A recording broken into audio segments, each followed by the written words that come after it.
TV KPM.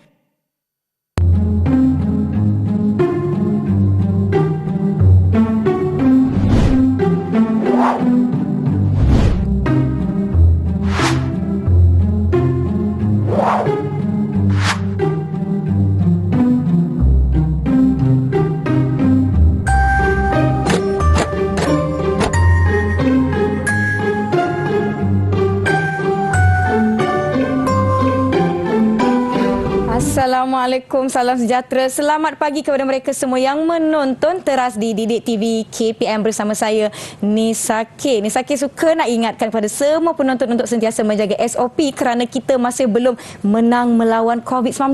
Kita harus bekerjasama dalam memutuskan rantaian COVID-19 di mana kita perlulah mematuhi SOP yang mewajibkan kita memakai pelitup muka, jaga jarak sosial sekurang-kurangnya 1 meter dan jangan lupa untuk kerap cuci tangan serta pakai hand sanitizer bila perlu. Dan apabila kita sudah pun berada di dalam jarak yang selamat di ruang yang luas, anda boleh membuka mask anda apabila nak makan dan sebagainya. Jangan lupa untuk simpan mask anda di tempat ataupun di bekas yang sesuai supaya ianya boleh dipakai kembali sekiranya masih bersih. Kalau dah kotor jangan pakai balik ya adik-adik. Pakai mask yang bersih, bawa mask lebih sekiranya ada, itu lebih baik ya. Dan jangan melebihi penggunaan selama 8 jam. Baiklah, hari ini kita telah melihat video yang di awal tadi, video mengenai apa agaknya ya, dan mesin yang ada di dalam video tersebut ada di hadapan Nisa. Nisa tertanya-tanya apa agaknya kegunaan bahan-bahan yang ada di hadapan kita pada hari ini. Hari ini istimewanya kita akan belajar mendapatkan input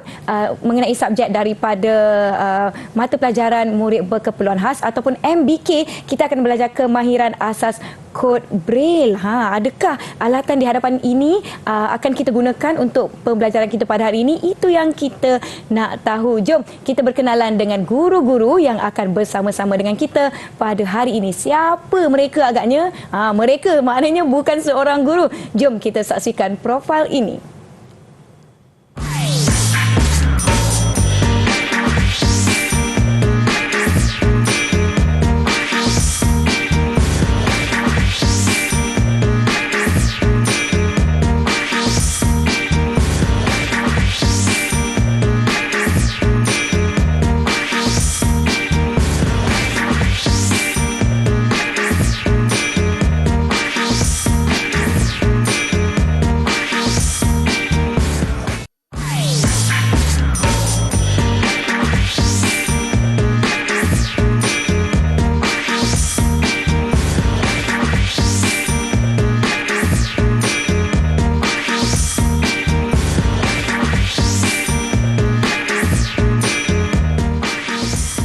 Kita ingin mempersilakan dua orang guru yang bersama-sama dengan kita pada hari ini, iaitu Cikgu Amir daripada SK Pendidikan Khas Jalan Batu serta Cikgu Zakaria. Kita mempersilakan kembali ya dari SMK Pendidikan Khas Setapak Kuala Lumpur. Apa khabar cikgu-cikgu? Khabar baik. Alhamdulillah. Cikgu Amir macam mana? Agak-agak nervous tak untuk hari ini? Agak nervous sebab ini pengalaman pertama saya. Pengalaman pertama. Tak apa, boleh belajar dengan Cikgu Zakaria. Cikgu Zakaria dah biasa. Ya, betul. Hari itu kita dah bertemu kembali ya Cikgu Zakaria. Ya, betul. Alhamdulillah sihat ya cikgu? Alhamdulillah sihat. Macam mana cikgu sekarang ni dengan pembelajaran murid-murid sekolah menengah akan kembali ke sekolah tidak lama lagi. Cikgu Amir mengajar sekolah rendah ya? Ya, saya mengajar sekolah rendah. Dan anak-anak sekolah rendah telah pun kembali ke sekolah. Mungkin kita boleh mulakan dengan Cikgu Amir. Macam mana suasana di sekolah sekarang ni? Okey, suasana di sekolah sekarang ni sejak bermula pada 1 Mac yang lepas, murid-murid sangat teruja dengan sesi pembelajaran yang telah dijalankan bermula 1 Mac. Dan mereka sangat seronok kerana telah dapat kembali ke sekolah seperti biasa ya Nisa. Akhirnya maklumlah di dalam suasana pandemik kita menjalani PDPR ataupun pembelajaran dan pengajaran daripada rumah selama berapa lama pun dah lupa beberapa bulan. Beberapa purnama orang kata. Cikgu Zakaria, macam mana ni anak-anak murid akan kembali ke sekolah bermula April? Ya, kita juga telah membuat persediaan-persediaan yang tertentu. Anak murid sudah pun diingatkan beberapa kali tentang SOP yang mereka perlu patuhi tatkala mereka berada di sekolah dan di asrama nantilah. Dan kami guru-guru di sekolah, macam di sekolah saya, memang kita telah pun membuat persediaan, memberi taklimat dan juga memastikan semua warga sekolah mematuhi setiap SOP yang telah ditentukan. Betul. Jadi anak-anak murid ataupun rakan-rakan yang sedang menonton ataupun seluruh rakyat Malaysia, jangan lupa kekal mematuhi SOP. Kita masih belum menang. Kita dekat sini pun menjaga SOP dengan sangat-sangat ketat. Jadi yang di rumah pun sama-samalah kita bekerjasama untuk memutuskan rantaian COVID-19. Baiklah, hari ini sangat-sangat menarik kerana kita bakal didedahkan, para penonton semua bakal didedahkan dengan mata pelajaran untuk rakan-rakan murid berkeperluan khas ataupun MBK khususnya, iaitu kod Braille. Saya sangat-sangat teruja. Saya dah pernah belajar asas bahasa isyarat. Braille sahaja belum. Saya orang kata teroka lagi. Hari ini kita akan belajar, insya-Allah, yang di rumah boleh mengambil input dan juga menulis nota. Mungkin kalau mereka ada akses pada internet, boleh menjalankan sedikit research ataupun kajian di laman Sesawang. Baiklah, apa yang kita nak belajar pada hari ini? Apa yang kita akan kenal pada hari ini, Cikgu? Silakan. Untuk mula-mula ni, saya akan perkenalkan dulu tentang apa itu sistem tulisan Braille. Baik. Baik, untuk maklumat semualah. Tulisan Braille ni sebenarnya ialah berbentuk titik. Berbentuk titik. Ya, berbentuk titik, dan titik tu mesti timbul. Mesti timbul. Kalau macam dekat slide ni dia tak timbul, jadi dia mungkin kita panggil spara Braille sajalah. Ya, betul. Timbul tu ialah supaya boleh dirasa oleh penggunanya. Baik. Baik. Kemudian di kebanyakan negara seperti Malaysia ni, kita menggunakan sistem satu sel 6 titik. Dia ada lagi satu sel 8 titik, tapi itu jarang digunakan lah. Dia digunakan di negara-negara tertentu. Kalau tak silap saya, Jepun menggunakan sistem satu sel 8 titik. 8, yang 6 titik pun apabila saya dah baca, saya dah kaji malam tadi, agak sukar untuk saya memahami, apatah lagi 8 titik. Dan untuk pengetahuan penonton semua, di sini Cikgu Zakaria menggunakan ataupun dia mengawal slide tersebut dengan menggunakan fungsi ada suara ya. Ada suara itu perisian. Ini ialah komputer yang mana dimuatkan perisian pembaca skrin. Jadi apa-apa yang ada pada skrin ni diterjemahkan dalam bentuk suara. Tapi agak laju suaranya, Cikgu Zakaria je faham. Saya pun tak dapat risau. Kalau kita biasa gunakan boleh faham. Sebenarnya ada juga yang berpenglihatan yang boleh faham. Macam Dr. Kui kan, daripada UPSI tu, dia boleh faham. Walaupun dia berpenglihatan sebab dia dah biasa. Yang penting kena biasa dan belajar. Dan kita nak tengok juga seperti anda lihat di sini, Cikgu Amni merupakan cikgu yang tidak ada masalah penglihatan, tetapi beliau mengajar Braille. Saya sangat nak tahu mengenai pengalaman beliau. Sebelum tu, Cikgu, kita nak kongsikan video mengenai pendapat tentang kemahiran asas Braille. Jom kita saksikan video ini.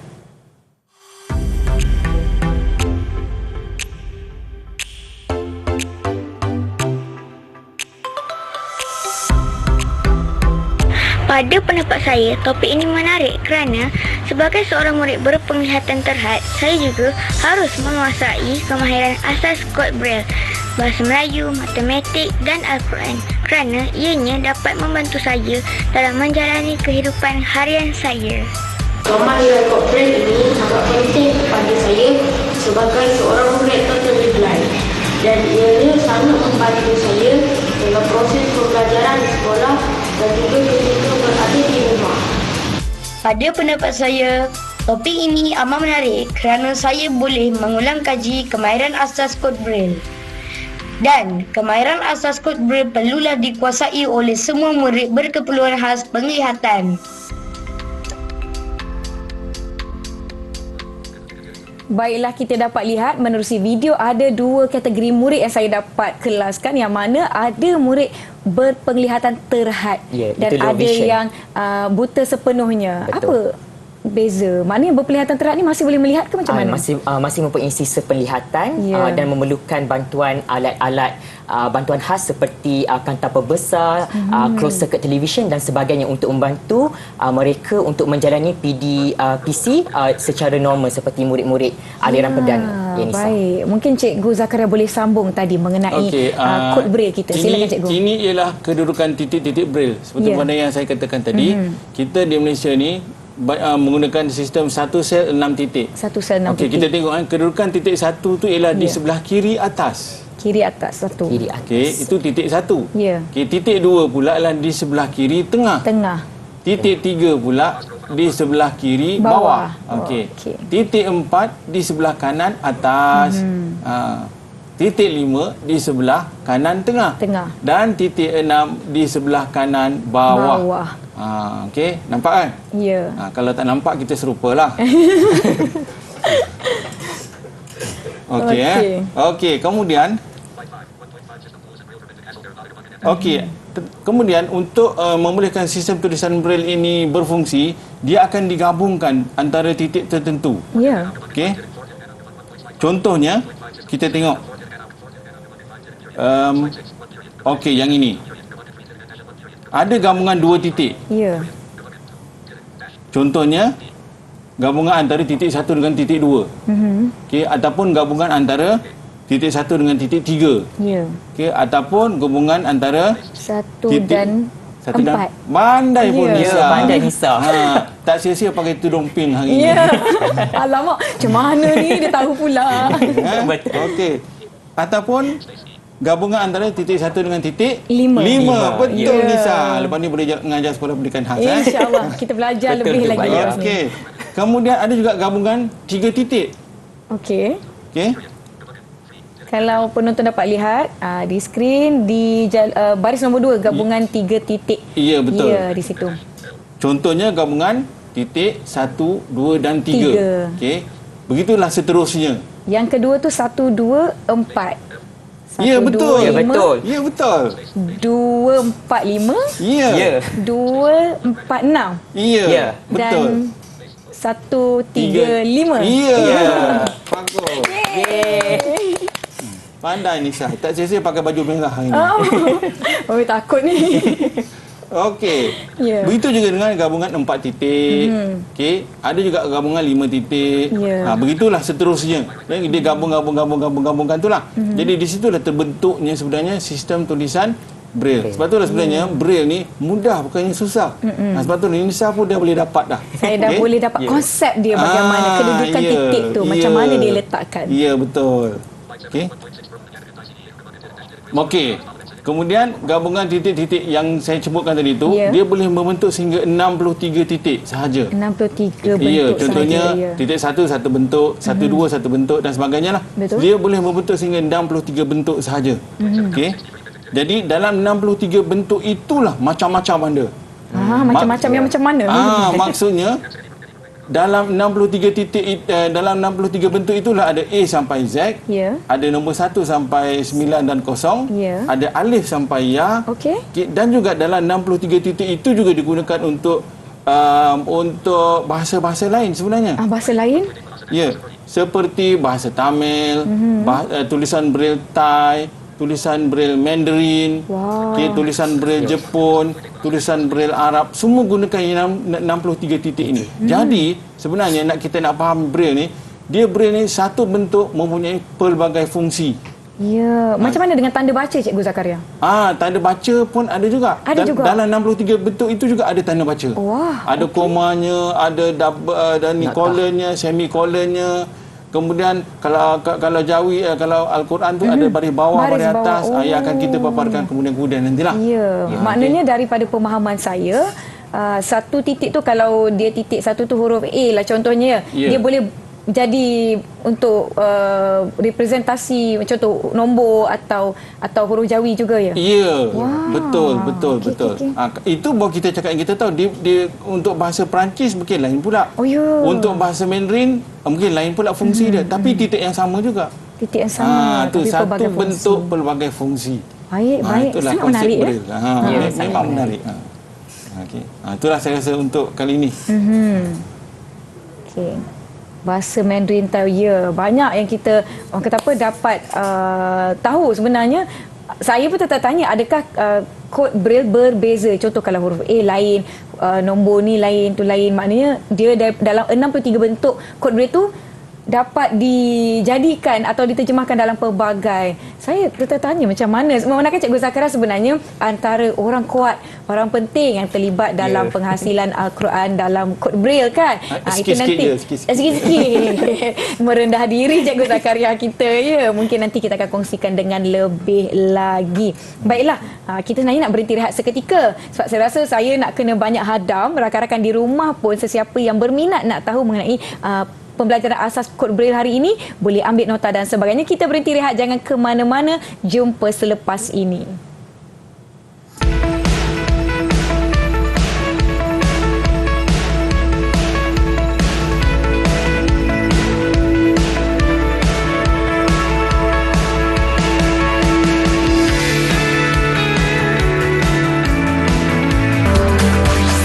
Didik TV KPM.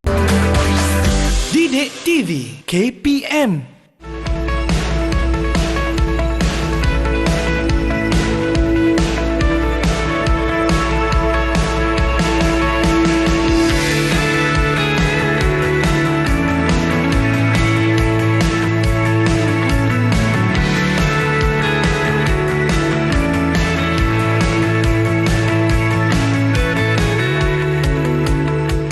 Kembali ke teras di Didik TV KPM, masih bersama saya Nisa. Kita ada Cikgu Amir dari SK Pendidikan Khas Jalan Batu dan Cikgu Zakaria dari SMK Pendidikan Khas Setapak. Baiklah, kita teruskan dengan Cikgu Amir. Tadi Cikgu Zakaria dah menjelaskan sedikit pengenalan. Mungkin Cikgu Amir ada nak tambah lagi. Silakan Cikgu. Okey, seterusnya kita akan beralih kepada pengenalan kepada kod Braille Rumi, iaitu kod Braille bahasa Melayu, bahasa Inggeris dan juga matematik yang digunakan. Okey, yang pertama sekali kita akan lihat kepada sel Braille, Braille sel di sini. Okey. Sel macam sains suka Cikgu Amir? Ya. Sel yang macam sains suka? Dia ada sel dia. Ada bukan sel macam sains tu, dia ada sel Braille yang tadi Cikgu Zakaria dah terangkan. Ini ada lanjutan. Kita akan lihat dari segi laju kiri. Laju kiri kita ada titik 1, titik 2 dan juga titik 3. Manakala pada lajur kanan ada titik 4, titik 5 dan juga titik 6 ya di sini. Okey, titik 6 di sini. Dan titik 1 dan juga titik 4 adalah kita panggil sebagai baris atas. Titik 2 dan juga titik 5 kita kenali sebagai baris tengah. Dan titik 3 dan juga titik 6 adalah baris bawah. Okey. Okey, ini adalah kedudukannya dengan lebih jelas ya, macam saya cakapkan tadi. Lajur kiri ialah titik 1, 2, 3 atau kita boleh tunjukkan dekat sini. Okey, ini adalah laju kiri terdiri daripada titik 1, 2 dan juga 3. Dan lajur kanan itu titik 4, 5 dan juga 6. Okey, 1 dan juga 4 dekat sini yang saya tunjukkan ni ialah baris atas. Titik 2 dan juga titik 5 ini ialah baris tengah. Dan di bawah ini ialah baris bawah. Titik 3 dan juga titik 6 ialah baris bawah. Baris bawah. Okey. Okey, seterusnya saya akan tunjukkan bagaimana kedudukan titik ataupun dot pada jari ya. Kita akan tengok jari kiri dulu ya Nisa. Okey, untuk jari kiri, jari kiri. Okey, titik 1 adalah jari telunjuk. Okey, titik 2 ialah jari tengah. Jari tengah kita ni, dan titik 3 ialah jari manis. Ini ialah kedudukan bagi jari pada tangan kiri, iaitu 1, 2 dan juga 3. Manakala seterusnya, murid-murid boleh angkat tangan kanan. Kita akan tengok pada jari kanan. Titik 4 ialah sama juga jari telunjuk belah kanan. Titik 5 ialah jari telunjuk belah kanan dan juga titik 6 ialah jari tengah. Jari tengah, Cikgu. Jari tengah, ya, betul salah. Jari tengah dan juga titik 6 ialah jari manis. Okey, itu jari manis kanan. Okey. Dan ini kedudukan tadi. Okey. Seterusnya saya akan tunjukkannya. Okey Nisa, ini adalah keadaan tangan. Untuk kita letakkan pada mesin braille. Sekejap lagi kita akan pergi kepada mesin braille dan kita akan tunjukkan kepada murid-murid dan juga para penonton bagaimana kedudukan. Okey. Sekarang ni titik 1, 2, 3. Okey, hanya 3 jari ini saja digunakan, jari telunjuk, jari tengah dan jari manis kiri untuk titik 1, 2 dan juga 3. Dan titik 4, 5, 6 ialah jari telunjuk, jari tengah dan jari manis bagi tangan kanan. Okey, sekarang ni kita akan cuba pergi tunjukkan kepada depan saya ni sekarang ialah mesin braille. Okey, Nisa. Mungkin cikgu boleh terangkan mesin ni apa dia mesin ni? Okey, mesin ini adalah mesin break ini adalah merupakan salah satu alat yang digunakan untuk murid-murid berkeperluan khas penglihatan yang totally blind untuk menggunakannya untuk membraille, untuk mengambil nota dan sebagainya. Benda ini sangat adalah nadi penting kepada kehidupan murid-murid berkeperluan khas penglihatan. Terutamanya yang totally blind misal. Baik. Okey. Jadi sekarang ini kita akan tengok di sini. Ini adalah titik 1 yang saya cakap pada jari tangan kiri tadi. Titik 1, titik 2 dan juga titik 3. Manakala di sebelah sini ialah tangan kanan tadi saya. Tangan kanan saya. Jari telunjuk kita letak sini. Jari tengah dan juga jari manis. Okey. Kedudukan dia seperti ini. Okey. Dan kalau boleh saya tunjukkan sebegini. Baik. Okey, dan kedua-dua ibu jari ni digunakan untuk menekan butang space untuk memisahkan. Contoh ada satu perkataan ataupun ayat, kita kena tekan butang space ni untuk sebagai tanda pemisah misal. Baik. Okey. Maknanya okey. Kita kena belajar huruf dahulu. Cuba Nisa letak okey. Cuba Nisa. Saya cuba ya. Okey. Ke sini sikit. Okey. Gerak. Maklumlah kita masih kena jaga jarak sosial ya. Ya, betul. Saya ingat tadi kalau 1 2 3 jari kiri, telunjuk, jari tengah dan jari manis.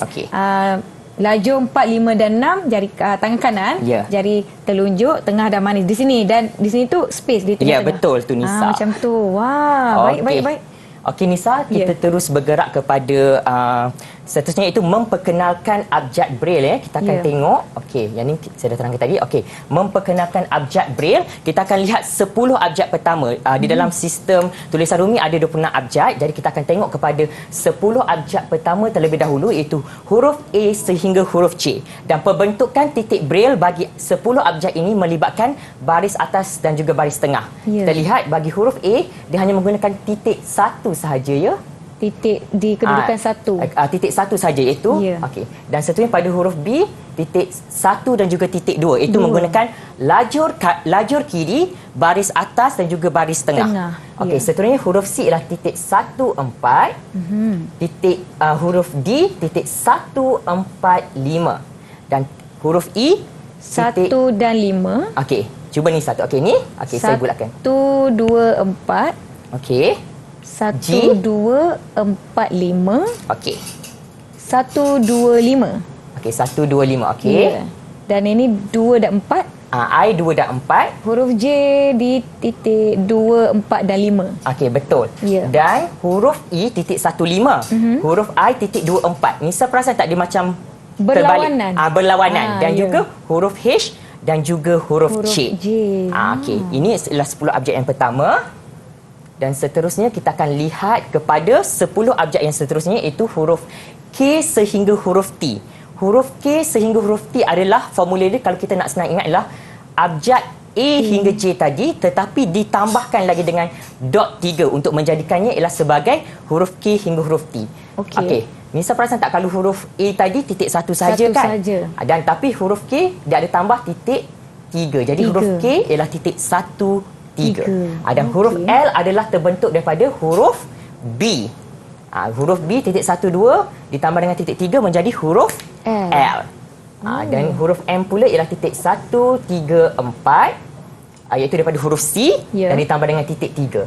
Dan huruf N pula adalah berasal daripada huruf D dan ditambah dengan titik 3. Dan huruf O ialah daripada huruf E, ni asal huruf E, tapi ditambah dengan titik 3 di sini. Okey, untuk menjadi huruf O. Manakala huruf P adalah daripada huruf F, iaitu titik 1 2 4 dan ditambah dengan titik 3. Dan Q ialah huruf ni 1 2 4 5 tadi. Ni saya ingat tak huruf apa ni? Huruf G. G. Dan huruf H H. Tambah dengan titik 3. Dan tambah titik 3. Huruf I. Huruf I dan tambah titik 3 membentuk jadi huruf S. Dan huruf T pula, huruf J dan ditambah dengan titik 3. Maknanya dari bentuk 10 huruf pertama tambah titik 3 untuk menjadikan ia 10 huruf yang seterusnya, 10 abjad seterusnya. Ya, betul tu Nisa. Dah nampak pola ada di sini ya? Ya. Baik. Okey, dan kita pergi kepada 6 abjad yang terakhir, iaitu 6 abjad terakhir ini melibatkan pembentukan huruf tersebut melibatkan baris atas, baris tengah dan juga baris bawah. 6 abjad terakhir ialah U, V, W, X, Y, Z. Okey. Okey, huruf U, V, X, Y, Z adalah terbentuk daripada huruf K, L, M, N dan juga O. Manakala huruf W terbentuk daripada huruf J. Dan dia ditambah dengan titik 6 ya, murid-murid. Okey. Kalau kat sini huruf U ni titik 1, 3 tadi ialah huruf K. Huruf K dan ditambah dengan titik 6. Titik 6 untuk menjadikan dia sebagai huruf U. Dan huruf V ialah daripada huruf L 1, 2, 3. Ya. Dan ditambah dengan titik 6. Okey. Huruf W ni sebenarnya dia huruf W pula terbentuk daripada huruf J. J dan ditambah dengan titik 6. Jadi titik dia jadi 2, 4, 5 dan juga 6. Dan huruf X pula terbentuk daripada huruf M ya. Ini huruf M 1, 3, 4 dan ditambah dengan titik 6. Dan huruf Y terbentuk daripada huruf N. Dan ditambah dengan titik 6.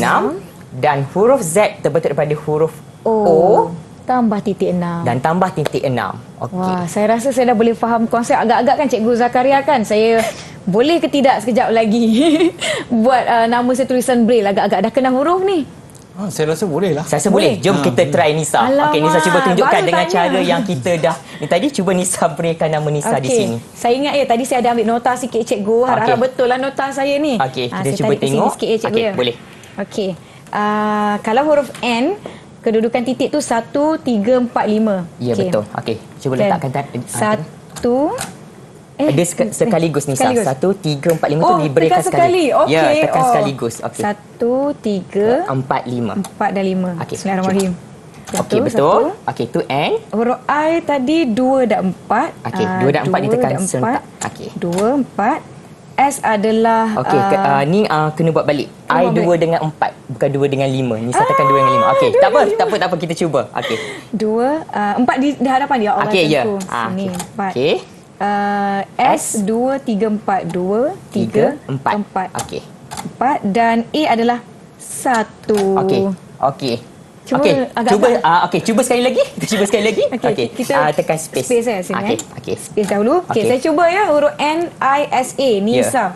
1 3 4 5. 1 3 4 dan 5. Okey. N. Okey. I adalah 2 dan 4, 2 dan 4. Okey. S adalah 2 3 4, 2 3 4. Okey. Dan E adalah 1. Okey, syabas Nisa, dah berjaya Pak Cikgu Zakaria. Okey. Dah boleh. Saya. Okey, dan seterusnya kita akan pergi kepada seterusnya tadi kita dah berkenalan dengan abjad dan seterusnya Nisa kita akan tengok kepada angka Braille pula. Okey, angka Braille ni di depan sebelum kita nak buat nombor ataupun angka Braille ni mesti ada tanda angka. Okey, mesti diwakili oleh tanda angka. Tahukah anda setiap angka ataupun nombor Braille mesti dimulakan dengan tanda angka? Okey, tanda angka ini diwakili oleh titik ataupun dot 3, 4, 5 dan juga 6. Baik. Dan dia melibatkan laju kiri ni ialah titik 3. Melibatkan laju kiri dan melibatkan laju kanan iaitu 4, 5 dan 6. Itu dia melibatkan baris atas. Ni baris atas. Atas. Ni tengah. Dan ini juga bawah. Jadi di setiap permulaan nak buat huruf mesti ada tanda angka iaitu titik dot 3, 4, 5 dan 6 ini ya. Maknanya setiap sebelum nombor dia ada dua ni lah tanda angka. Dia kena buat tanda angka dulu baru dengan diikuti oleh kod Braille. Okey, bagi untuk huruf A kita buat tanda angka dan Nisa perasan tak untuk huruf nombor 1 ni dia gunakan huruf apa? Huruf A. Sebab tu kena ingat A hingga J tadi. A hingga J. Okey, A hingga J tadi. Dan manakala bagi nombor 2 ada tanda angka lepas tu huruf B. Betul. Bagus anak murid cikgu tadi. Okey, untuk nombor 3 pula huruf C kan? Ya, C. 1, 4. Ya. Okey, nombor 4 kena ada tanda angka. Tanda angka diikuti huruf D. Okey. Nombor 5 tanda angka huruf E. Okey. Nombor 6 tanda angka huruf F. Okey. Nombor 7 tanda angka huruf G. G, ya betul. Tiba lupa. G. 1, 2, 4, 5. Dan tanda angka kemudian huruf H untuk nombor 8. Okey. Nombor 9 tanda angka huruf I. Okey. Dan nombor kosong tanda angka Huruf J. Huruf J. 245. Kosong ataupun sifar. Okey, sekarang ni saya akan tunjukkan pada Nisa dahulu bagaimana nak braillekan tanda angka ini, dan sebab tu kita tengok Nisa. Sekarang ni saya nak minta Nisa fikirkan satukan nombor favourite Nisa. Nombor favourite Nisa, nombor kegemaran Nisa. Baiklah cikgu, sebelum kita tunjukkan pada rakan-rakan kita, sebelum saya fikir dahulu apakah nombor kegemaran saya nak dibraillekan, kita berehat dahulu. Saya nak kena minum kejap lah cikgu. Jom ya Cikgu Zakaria. Kita pergi makan kuih ke? Kita berehat dahulu, jangan ke mana-mana, kita jumpa selepas ini.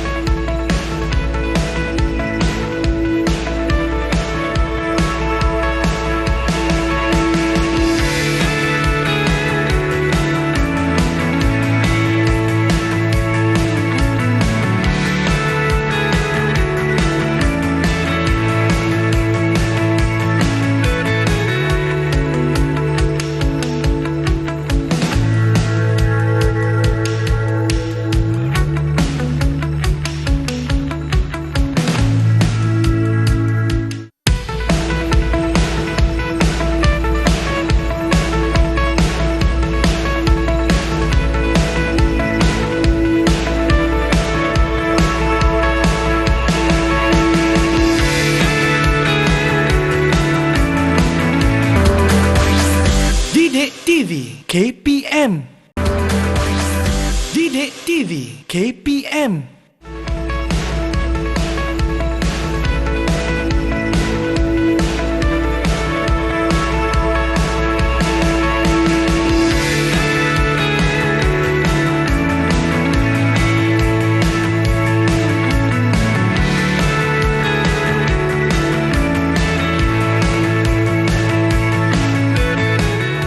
Kembali menonton teras di Didik TV KPM. Kekal menjaga SOP. Jangan lupa sanitasi tangan anda apabila perlu. Baiklah rakan-rakan di rumah, Cikgu Amir, Cikgu Zakaria, ya. Kita dah belajar mengenal huruf-huruf dalam kod Braille atau kod titik, nombor, dan sekarang ni saya dengar-dengar tadi Cikgu Amir nak suruh saya cuba lagi. Apa tu Cikgu? Okey, nak cuba untuk memberikan nombor pula, tapi sebelum tu saya tunjukkan dulu.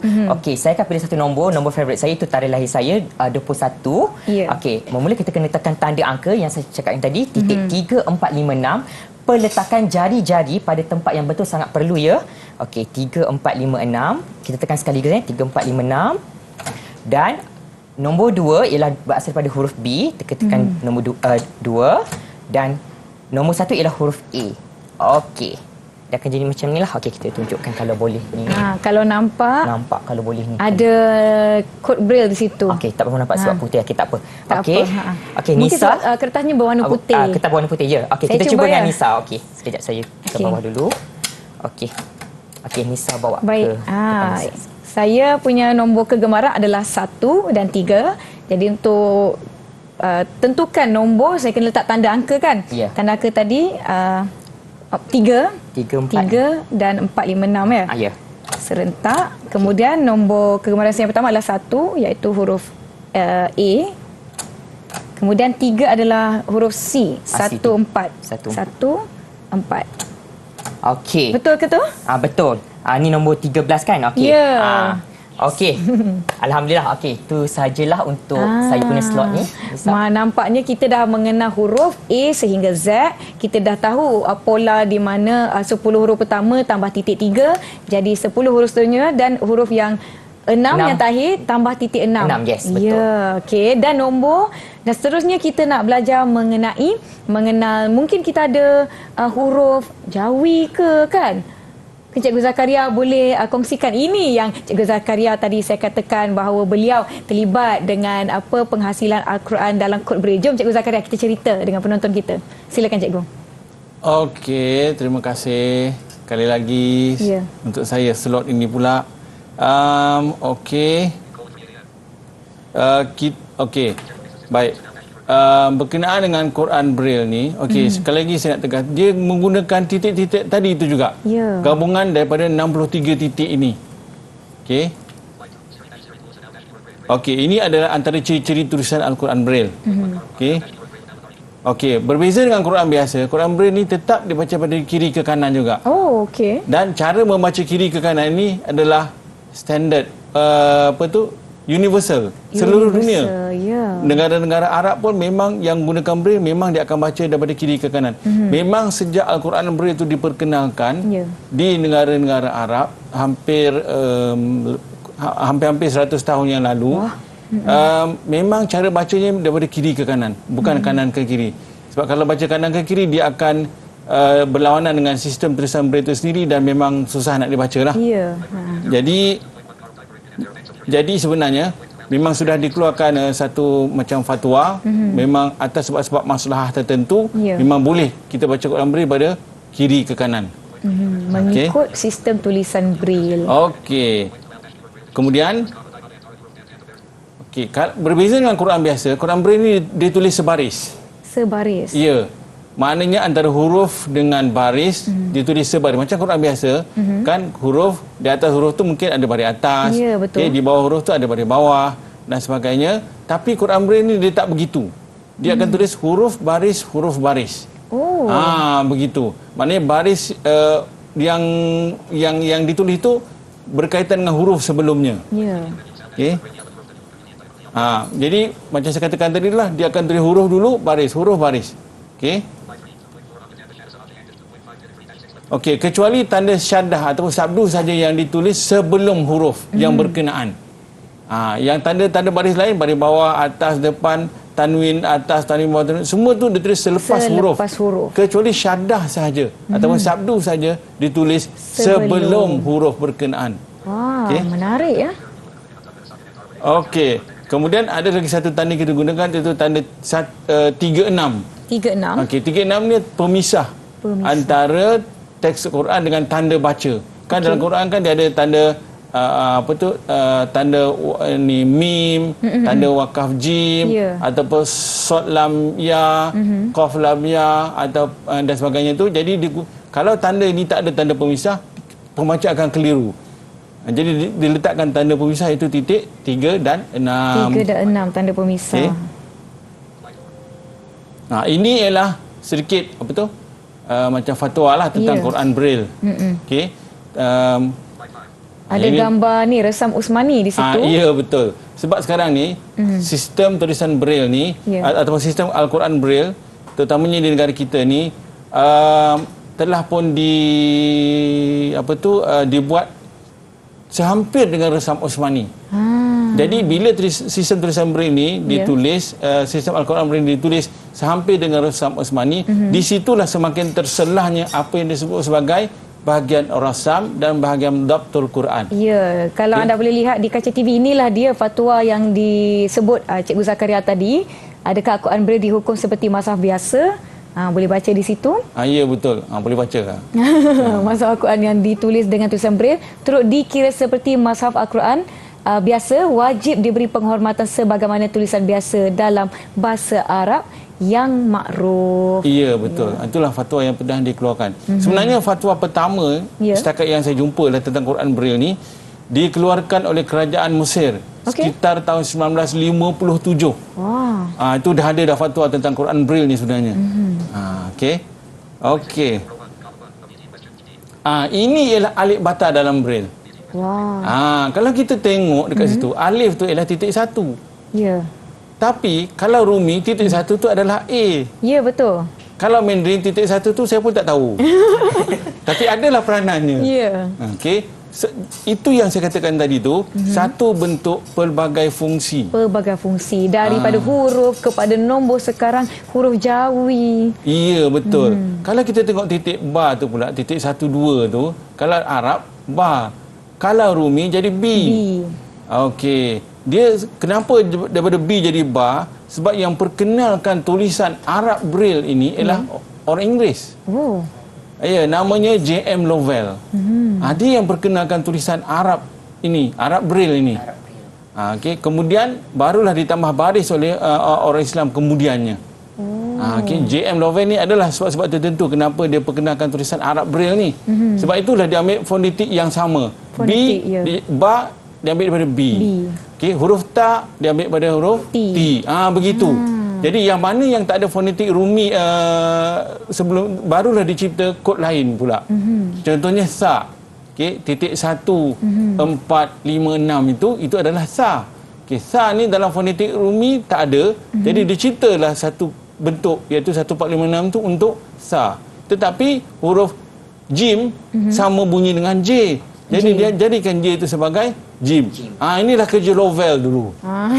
Inilah kerja dia dulu ya. Ya. Menjadikan titik-titik braille ni kepada tulisan braille Arab. Tulisan braille Arab. Ya. Okey, kreatif Lovell ni. Ya. Kita kena ikut kreativiti dia ni. Okey. Okey, ini tanda baris. Okey. Okey, kalau baris atas tu adalah titik 2. Iaitu di kiri dan sebelah tengah. Kata Cikgu Amir tadi titik tengah. Tengah. Tapi sebelah kiri sahaja. Tapi dalam tanda baca biasa sebenarnya titik 2 ni adalah koma. Okey. Ya. Titik 2 ni adalah koma. Tapi bila pergi kepada Al-Quran Braille, titik 2 ni adalah tanda baris atas. Baris atas. Okey, untuk pengetahuan semua lagi, yang gunakan tanda-tanda macam ni bukan Malaysia saja. Satu dunia. Satu dunia yang ini adalah tanda yang digunakan secara global. Ya. Tak kira negara. Ya. Betul. Baik. Ini digunakan secara global. Bukan Malaysia cipta sendiri, tak. Kita ambil daripada luar juga sebenarnya. Baik. Okey. Begitu juga dengan baris bawah. Okey, titik 15. Ni baris bawah. Kalau ni saya ingat tadi titik 15 untuk rumi adalah I. Betul. Tapi bila pergi pada Quran Braille, titik 15 ni jadi baris bawah. Okey. Begitu juga dengan baris hadapan 1 3 6. Okey. Itu baris hadapan lah. Okey. Kemudian baris tanwin di atas titik 2 3. Okey. Ada tanwin bawah juga. Ya, tanwin bawah adalah titik 4. 3 5. 35, maaf. Okey. 2 4 dengan 3 5 ni sama bentuk. Ya, lebih tinggal kurang lagi je. 2 4 tu di atas. 3 5 ni di bawah. Ya, tapi sama bentuknya. Ya, betul. Kedudukannya saja yang berbeza. Serupa tapi tak samalah. Serupa tapi tak sama. Okey. Kita ada. Begitu juga dengan tanwin di depan. Depan. Iaitu titik 2 dan 6. Ya. Ini tanda syadah ataupun sabdu yang diletak di hadapan huruf jawi. Ya, sebelum huruf yang berkenaan. Untuk bacaannya. Okey. Okay, kita tengok yang ini pula. Ya. Kita dah berkenaan dengan huruf tadi, dah berkenaan dengan baris. Jadi bila dah ada huruf dan ada baris, mestilah kita dah boleh bentuk kalimah. Bentuk kalimah. Tapi sebelum tu kan Cikgu Zakaria kita dah tengok huruf jawi dan juga tanda baris. Saya rasa alamak, saya kena bersedia ke tidak ni ya. Tak apa. Tapi sebelum tu kita berehat dahulu, jangan ke mana-mana. Jumpa selepas ini. Alright.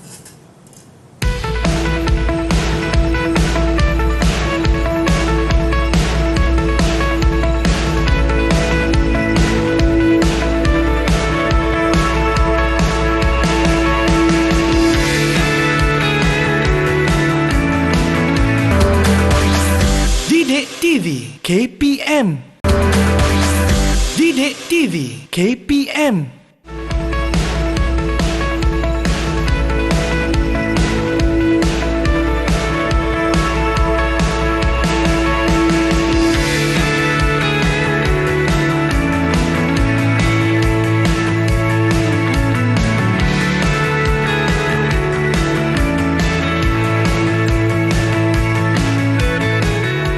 Masih lagi menonton teras di Didik TV KPM. Setakat ini dalam topik kemahiran asas kod braille kita telah mengenal huruf jawi dan juga baris, tanda baris di dalam bacaan Al-Quran. Mungkin Cikgu Zakaria boleh jelaskanlah sedikit lagi mengenai membina kalimah Al-Quran menggunakan kod braille.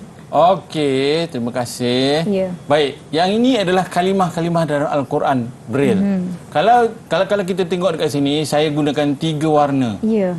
Okey, yang satu warnanya hitam. Hitam. Yang kedua warna merah. Yang ketiga warna oranye. Yang warna hitam tu adalah huruf. Yang warna merah tu adalah baris. Yang warna oranye tu baris juga tapi syadah. Kalau kita tengok dekat situ, warna merah mesti selepas warna hitam.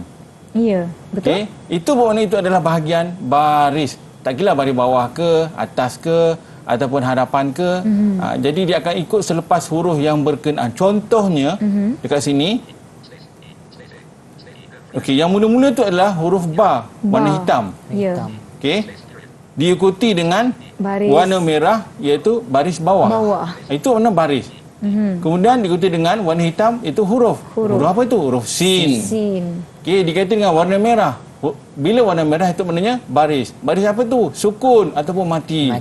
Diikuti dengan warna hitam semula. Okay. Bila warna hitam bermakna huruf. Huruf apa tu? Huruf mim. Diikuti dengan warna merah. Warna merah tu apa? Baris. Baris apa tu? Baris bawah. Jadilah bismi. Ba bawah, sin mati, mim bawah, bismi.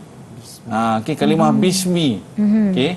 Nah, kalau kita tengok kalimah seterusnya itu warna hitam. Alif. Okey, warna hitam lagi lam. Lepas tu warna oranye pula. Sabdu. Bagus. Diikuti dengan warna hitam iaitu huruf apa? Lam. Baris bawah, warna merah baris atas. Kemudian warna hitam lagi. Huruf ha. Warna merah pula. Baris bawah. Jadilah Allahi. Bila digabungkan jadi Bismillahi. Okey, begitulah seterusnya. Jadi kan nak bagi tahunya, saya sebenarnya tak nampak warna ni. Betul. Saya tak nampak. Macam mana cikgu boleh tahu? Tapi saya faham konsep warna ni. Walaupun saya tak nampak warna, saya faham konsep warna tu dan saya dapat gunakan pemahaman saya tentang konsep warna ni untuk perkongsian seperti ini. Okey. Jadi walaupun saya tak dapat nampak warna, saya faham konsep warna, saya boleh gunakan apa yang saya faham tu untuk perkongsian seperti ini. Jadi maksudnya sekarang ni murid-murid MBK penglihatan ni kita perlu dedahkan dengan warna sebenarnya. Baik. Perlu didedahkan dengan konsep warna. Walaupun mereka tu tak nampak warna, kita kena terangkan. Perlu terangkan kepada mereka hijau, merah, biru dan sebagainya. Perlu. Jadi manfaat dia macam ni lah. Memanfaatkan pembelajaran. Baiklah, setakat ini kita telah belajar huruf di awal tadi, nombor. Saya pun sudah cuba membina nama saya menggunakan tulisan braille. Mesin yang ada di hadapan saya ni, kita belajar huruf jawi dan juga macam mana kita nak membina kalimah, ada baris atas, baris bawah. Yang penting setiap kod braille ni ada 63 bentuk yang mempunyai pelbagai fungsi. Betul tak cikgu? Saya cuba ingat balik ni daripada awal ni. Alhamdulillah, betul. Baiklah, kita sebenarnya sudah pun tiba ke akhir rancangan. Pandai murid dewasa hari ni. Murid dewasa hari ni, betul tu Cikgu Zakaria. Alhamdulillah. Baiklah, ni kita kesuntukan masa dah Cikgu Zakaria, Cikgu Ami. Mungkin Cikgu Zakaria dan Cikgu Ami boleh kongsikan kesimpulan untuk topik kita pada hari ini. Silakan. Amin. Okey, kesimpulannya proses pembelajaran kemahiran asas kod braille ini bukan sahaja memerlukan komitmen daripada guru sahaja, tetapi ini juga memerlukan komitmen daripada ibu bapa dan juga daripada NGO berkaitan, kerana ada murid saya yang baru masuk ke sekolah yang baru jadi totally blind pada bulan Disember 2020 dan ibu bapa ni memainkan peranan ataupun mengambil inisiatif dengan mengajar secara sendiri ya Nisa. Ibu bapa dia tak ada basic ataupun asas tentang kemahiran asas kod braille ni, mengajar A hingga Z dan menghantar kepada NGO yang berkaitan untuk mempelajari singkatan kod braille bahasa Melayu dan juga untuk singkatan kod braille bahasa Inggeris diajar oleh cikgu di sekolah kami lah, itu Cikgu Syafawati, guru bahasa Inggerisnya. Wah, kita boleh kongsikan nampaknya pembelajaran kita hari ini, mesejnya salah satunya adalah ibu bapa ataupun ahli keluarga perlulah menjadi tonggak utama, sokongan utama kepada murid-murid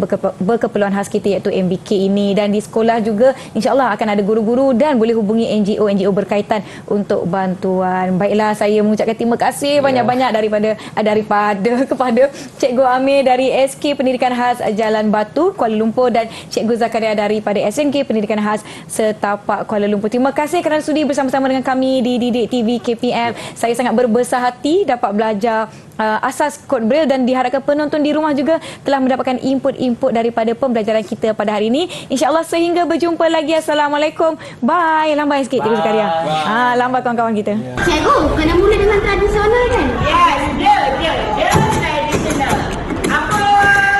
Boleh bayar. Tradisional. Tak, buat satu-satu. Cari perkataan special mana yang sama dengan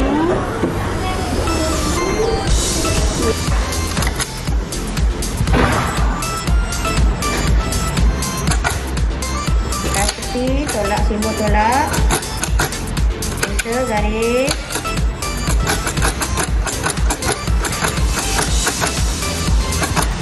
kira. Kenali kemurungan.